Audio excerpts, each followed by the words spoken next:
আচ্ছা, একটা কথা বলি। বলো। আমার যদি বিয়ে হয়ে যায় তাহলে তুমি কি করবা? ভুলে যাব।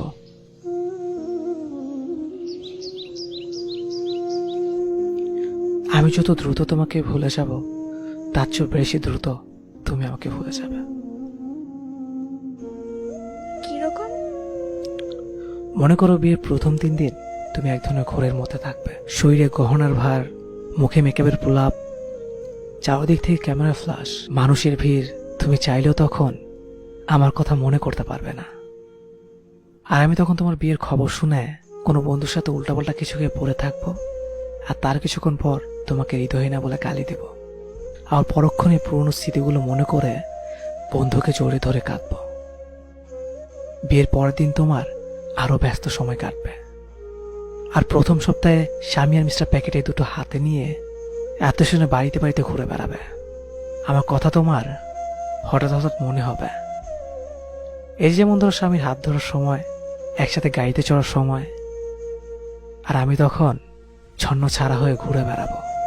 আর বন্ধুর সাথে বলবো, বুঝলি ভাই, জীবনে প্রেম ভালোবাসে বলে কিছুই নেই, সব মিথ্যে। পরের 1 মাসে তুমি হানিমুনে যাবে, নতুন গাড়ি পাবে, শপিং, ম্যাচিং, শত প্ল্যান, আর স্বামীর সাথে হালকা মিষ্টি ঝগড়া। তখন তুমি বিরাট সুখে। হয়তো আমার কথা মনে হলে ভাববে আমার সাথে বিয়ে না হয়ে বোধহয় ভালোই হয়েছে। আমি ততদিনে বাবা মা, বন্ধু বান্ধব, বাড়ির বড়দের কথা শুনে মোটামুটি সোজা হয়ে গেছে। ঠিক করেছি, কিছু একটা করতে হবে। তোমার থেকে সুন্দরী একটা মেয়েকে বিয়ে করে তোমাকে দেখিয়ে দিতে হবে। সবাইকে বলবো তোমাকে ভুলে গেছি।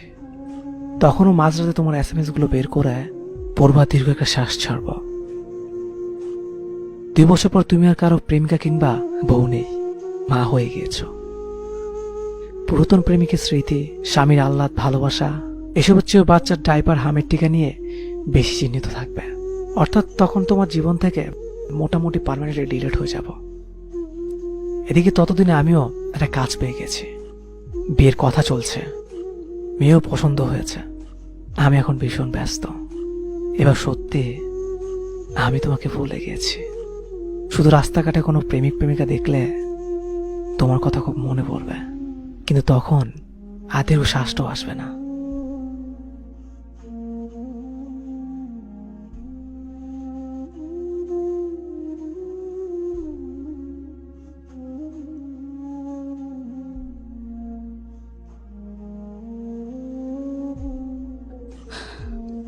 তাহলে কি এখানেই সব শেষ? না, কোনো এক মন খাবের রাতে তোমার স্বামী নাক ডেকে ঘুমাবে, আর আমার বউ ব্যস্ত থাকবে নিজের ঘুমের রাজ্যে। শুধু তোমার আর আমার চোখে ঘুম থাকবে না। সেদিন অতীত আমাদের দুজনকে নিঃশব্দে কাঁদাবে। আল্লাহ ব্যতীত সেই কান্নার কথা কেউ জানবে না, কেউ না।